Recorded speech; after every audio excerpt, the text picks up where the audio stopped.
Salut tout le monde, c'est Mangano Kuni en compagnie de Kylian. Yo. Et de moi-même, Jérémy. On va faire l'épisode 91, c'est ça? Non, 92. 92 de Dragon Ball Super. Alors, le petit point dans Dragon Ball, donc on est toujours dans l'arc tournoi du pouvoir, ça précède toujours, Ouais. on n'a pas encore commencé le tournoi, et on est encore un petit peu loin, hein, vous verrez dans l'épisode, Oui. ça va pas commencer tout de suite. Donc on a un point sur les différentes équipes comme on avait eu déjà précédemment, voilà, ça c'est ce qui s'est passé un peu avant. Et on a le gros problème pour l'univers 7, c'est-à-dire l'univers de Goku, puisque Boo est en train de somnoler pendant plusieurs mois. En fait, donc ils sont vraiment dans la merde parce qu'il faut qu'ils trouvent le 10e membre avant les 3 heures, puisque le tournoi va commencer dans 3 heures. Donc justement on voit Boo qui est en train de dormir, mais vous vous rappelez du feed Boo peut-être si vous avez regardé les précédents épisodes de Dragon Ball Super, on voyait qu'il avait maigri, Ouais, qu'il que était... c'était super cool. Bah non, il est redevenu obèse. il est redevenu gros, il s'est rendormi comme Ouais. une... Grosse Et donc, patte, hein. non, et pas ces termes-là sur YouTube. Oh, pas chez nous, hein. Exactement. Voilà, bon, il n'y a pas grand-chose d'autre à dire, hein, à part que Goku... Ouais, essaye voilà. de le réveiller. C'est ça. Bah Hercule, bah Satan a essayé de le réveiller aussi, mais que dalle. Et c'est juste impossible. Ouais, il y en a pour plusieurs mois. C'est ça, donc il n'y a juste pas moyen, et de toute façon, il a plus ou moins Ouais. été annulé hein, du roster. Ouais. Malheureusement, c'est vrai que c'est un peu dommage. Donc ensuite, on va sur l'univers 11. Oui, c'est ça. Ouais, L'univers des Avec- Pride Troopers. avec Topo. Et les autres aussi. Dipso. Il y a Dipso, Topo, Ouais.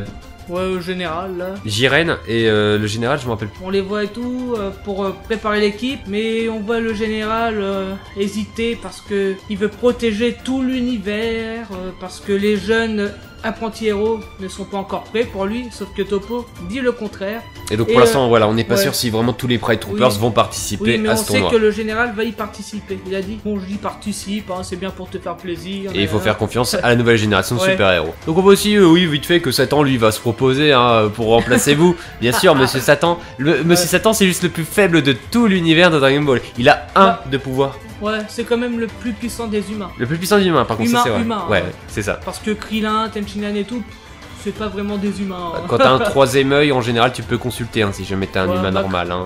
Bah Krillin, ouais, si, c'est un humain, mais bon, voilà, Ouais, voilà. c'est Bon, bref. c'est à part. Voilà, bon, c'est pas le plus puissant des humains, mais ouais, ça Parmi fait les- partie des plus Ouais, puissants. parmi les humains normaux, ouais, c'est le plus puissant. Oui, ta gueule. J'ai rien dit. Alors là, on se retrouve dans un autre univers qui est l'univers 3 en fait. C'est l'univers où le dieu de la destruction est un robot. Ouais, Ce robot, il s'appelle Mosco. Voilà, si jamais vous voulez connaître son nom. Bon, Mosco. le Mosco, c'est pas le meilleur nom de tous les temps, mais ouais. voilà, on est parti là-dessus. On voit aussi un personnage qui est vraiment badass. Hein.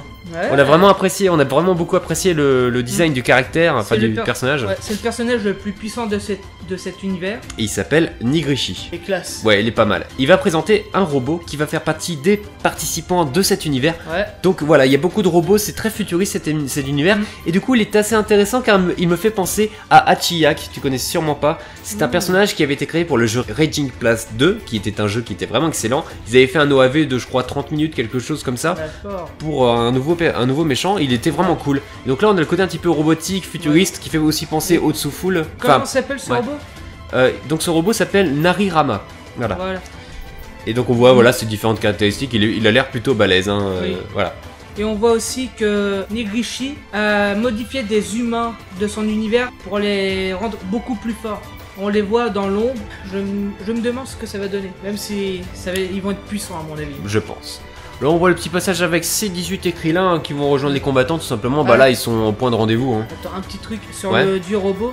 On précise que pour parler, bah, c'est son ange qui traduit en fait. Oui, ouais. Ouais. Ouais. Parce qu'on s'est demandé comment il fait pour Parce qu'il a un langage se faire robotique, comprendre. tout simplement. Ouais. Hein, et c'est pas juste pour ça. compréhensible Donc, des autres. Excuse-moi de t'avoir coupé. Non, c'est pas grave, hein, de toute façon, voilà, ils sont juste en train de se réunir et on voit qu'il y a Tortue Géniale qui n'est pas encore venu parce que lui, il est en train de s'entraîner pour sa perversité et il a réussi. Il m'a fait mentir. Enfin. Il m'a fait mentir Bah, dans la dernière vidéo. Enfin, peut-être nous que faire mentir d'ailleurs. Peut-être parce que c'est juste pour Bulma. Hein. Voilà, c'est ça. Parce qu'on était plutôt d'accord pour dire que pour nous, mais je sais pas, pour moi, Tortue Géniale, il peut pas ne pas être pervers. Ouais. C'est lui. Mais apparemment il réussit au moins à se contrôler, donc c'est déjà pas mal. Et voilà, ils vont attendre un petit moment les différents éléments de l'équipe, hein, les autres membres. Et on voit que Krillin propose à Tenshinhan un entraînement. Ça c'est un petit détail, hein, puisque au final ils vont pas s'entraîner. Parce qu'ils apprennent la vérité que les 10 millions de Zenny c'était que des bobards, que Sangoku leur a menti. Et c'est la merde. Ouais. C'est la merde. Du coup, ils ont décidé de quitter le tournoi, c'est-à-dire Krillin et ses 18. Voilà, donc ça, là, on va passer sur un autre plan. Ensuite, on reviendra à la formation de l'équipe plus tard. On a un petit passage avec l'entraînement de Vegeta. Qu'est-ce qu'on avait dit? Enfin, qu'est-ce que Popo avait dit dans le précédent épisode? Ne casse pas la salle. Ne casse pas la salle de l'esprit du temps, la salle d'entraînement qui est emblématique dans Dragon Ball. Bien sûr, qu'est-ce qu'il va faire Vegeta? Il va la détruire. Il a détruit. Ouais, il l'a pas fait exprès. Attends, il s'entraînait, puis il a mis trop de puissance, c'est tout. Moi je pense qu'il y aura un gros up, en tout cas je l'espère, mais je pense que Vegeta va être beaucoup plus puissant dans cet arc du pouvoir. Il s'est entraîné pendant un bon moment. C'est même possible que ce soit lui le grand vainqueur, ça m'étonnerait pas, et c'est exactement ce que je veux. Et aussi, petit détail, c'est que il détruit la salle en se transformant. Moi je pense qu'il y aura peut-être une nouvelle transformation pour Vegeta. Peut-être. Et c'est peut-être une que supposition. Goku, lui, arrivera à cette transformation pendant le tournoi. Peut-être. Après, Goku a une transformation que Vegeta n'a pas, c'est-à-dire le Kaioken x10. Donc il est possible que Vegeta ait sa propre transformation. On passe à l'univers 6 avec Caulifla. Alors, cette fameuse Saiyan qui a fait couler beaucoup d'encre, puisqu'on a découvert un petit peu par du spoil, enfin par la preview, qu'elle allait se transformer en Super Saiyan. Alors là, on va voir comment. Hein. Kaba, lui, va lui expliquer un petit peu comment on se transforme en Super Saiyan. Et on en apprend un peu plus sur les détails de la transformation, parce que Kaba, lui, c'est à partir du dos, dans la base du dos, le milieu du dos. Ouais, c'est ça, au niveau du milieu du dos. Il se concentre comme ça, et il faut un peu de colère aussi. Au début, apparemment, parce qu'après tu peux transformer en Super Saiyan sans être énervé. Une fois que t'as trouvé le truc, t'es habitué, c'est ça. Tu l'as, et tu peux te transformer. Donc Caulifla le fait. Et elle a réussi à maîtriser Super Saiyan en environ 30 secondes.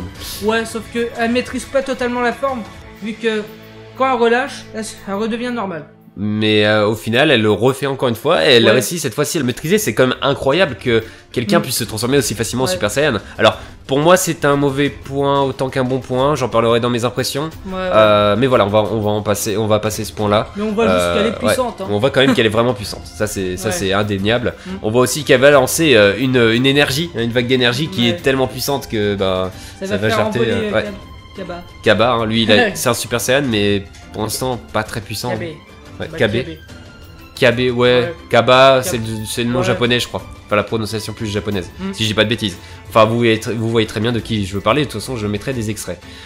Donc, au final, elle réussit, enfin, plutôt, elle accepte de participer au tournoi du pouvoir. Hein. Sauf qu'elle va... Oui, sans broncher, puisque quand même, Kaba lui a montré comment se transformer en Super Saiyan. Hein. Et par contre, elle va proposer à Kale, qui apparemment s'a protégé de participer aussi à ce tournoi. Parce que c'est aussi une Super Saiyan. Une Saiyan pour l'instant. Ouais, une Saiyan. Ouais, Super Saiyan. La preview, on va vous en parler, c'est du spoil. Hein. La preview, c'est du gros spoil. Je vous conseille de vous boucher les oreilles quand on y viendra. On vous préviendra. Hein. Voilà, donc là on voit aussi que Goku, voilà, il n'a pas réussi à réveiller Boo. Il va voir tout le monde. Hein, et là, c'est le moment où on est de retour dans la formation d'équipe. Et il va se faire un petit savon de tout le monde, surtout de Krillin. Il est un petit peu vénère quand même que cet enfoiré de Goku lui ait menti pour les 10 millions de Zenny.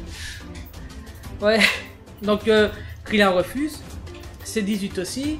Tenshinhan n'a rien dit. Non, n'a rien dit. N'a rien dit, alors que lui aussi était venu pour l'argent, mais bon. Parce que Génial, lui, il est pas au courant. Il est pas encore là. Ouais, donc sinon, à part Piccolo, Sangohan et les autres, tout le monde est au courant sauf c'est 18 et Krillin. C'est ça.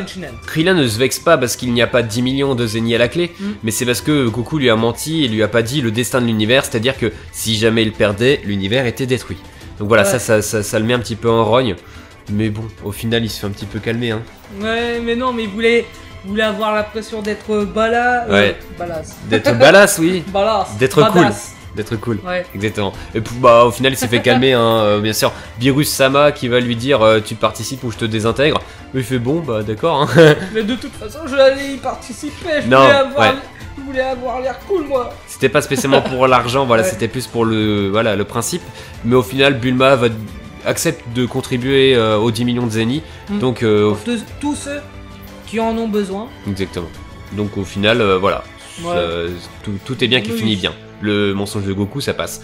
Mais il faut un 10e membre. Ouais. Et c'est là que je suis content parce que j'avais raison. oui, il avait déjà deviné, notre ami Jérémy. Moi j'espérais que ce soit Bardock qui allait être ressuscité, mais non, ce sera... Freezer. Et clappe pas des mains là, tu vas faire péter tous les... Hein, voilà. Oh zut. Donc ce sera Freezer. Oh ouais, putain. T'avais raison. Freezer, le dieu de la destruction de l'univers. Bah, attends. Non. Bah, pas vraiment. Peut-être futur. C'était un futur. Oui, c'est ça. Enfin, en tout cas, il a un potentiel de dieu, quoi. Ouais. Voilà, donc c'est Goku qui fait cette proposition et on voit à la fin de l'épisode un petit plan sur l'âme de Freezer qui est enfermée. Bouchez-vous les oreilles. Ah mais oui. 30 secondes avant. Là, on attaque la preview. Hein. Donc on voit que Goku va chercher Freezer et là, bouchez-vous les oreilles. On en a pour 30 secondes. On voit le passage avec le Super Saiyan légendaire de l'univers 6 qui sera sûrement calé de ce qu'on a vu. Ouais. Voilà, la petite Saiyan timide qui se cachait derrière le rocher pendant tout l'épisode. Mais moi je suis pas fort. C'est bon, plus de spoil, je fais un petit signe de la main. Bon, ça sert à rien sûrement en plus que vous n'êtes pas bouché les oreilles. Parce que si vous allez être là, c'est que vous avez sûrement regardé l'épisode. Et on voit le combat Golden Freezer contre Goku. Je pense que Freezer va vouloir le tester. Un futur combat. Oui, voilà, ça c'est de la preview pour l'instant. Ouais. Tes impressions sur cet épisode? Il était super intéressant parce que là on voit un peu plus, on est un peu plus centré sur les autres univers au niveau de leur équipe et par rapport à Boo, bah je suis un peu déçu. Quand j'ai vu à la fin que Freezer allait faire partie de l'équipe, sûrement, j'étais content parce que j'avais raison.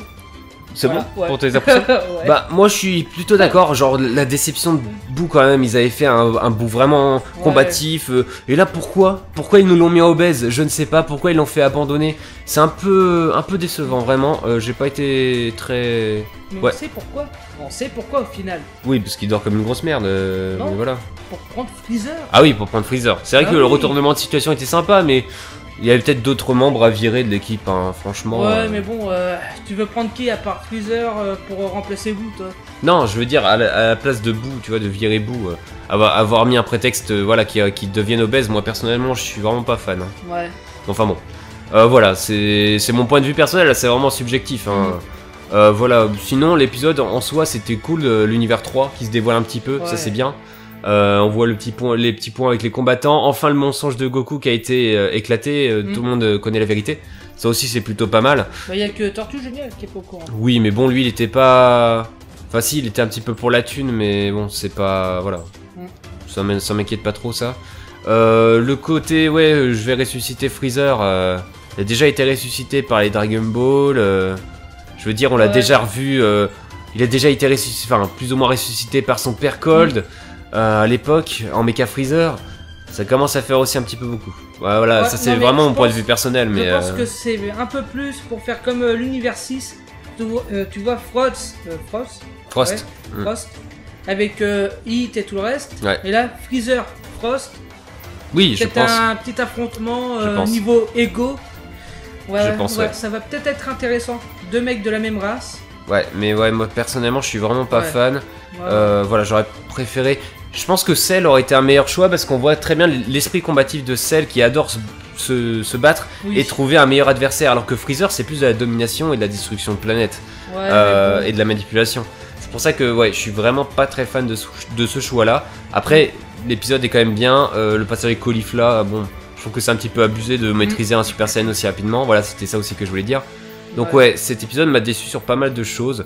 Mais après, bon, j'accepte les décisions de Dragon Ball Super et j'ai quand même envie de voir ce que ça va donner pendant le tournoi. Certaines musiques étaient pas mal. Ouais. Mais bon, aussi un petit recyclage, il y avait des musiques qu'on a déjà entendues, donc voilà. Niveau qualité, ça allait, je trouve. Oui, même s'il y avait certains moments, j'ai cru voir que ça sont un peu loupés. Ouais, enfin ça c'est pas... Non, ça m'a pas choqué, donc franchement, rien à dire. Voilà, ça c'est vraiment mon point de vue. Voilà, j'espère quand même que vous aurez apprécié cette vidéo. Et puis n'hésitez pas à débattre en commentaire si jamais vous avez trouvé cette vidéo. Voilà. On se sent seul. Oh non, on a quand même quelques commentaires, on peut parler un petit peu. Mais bon, oui, c'est vrai, on en a pas beaucoup. C'est normal, c'est les débuts. On se dit à une très prochaine vidéo. Salut tout le monde. Salut.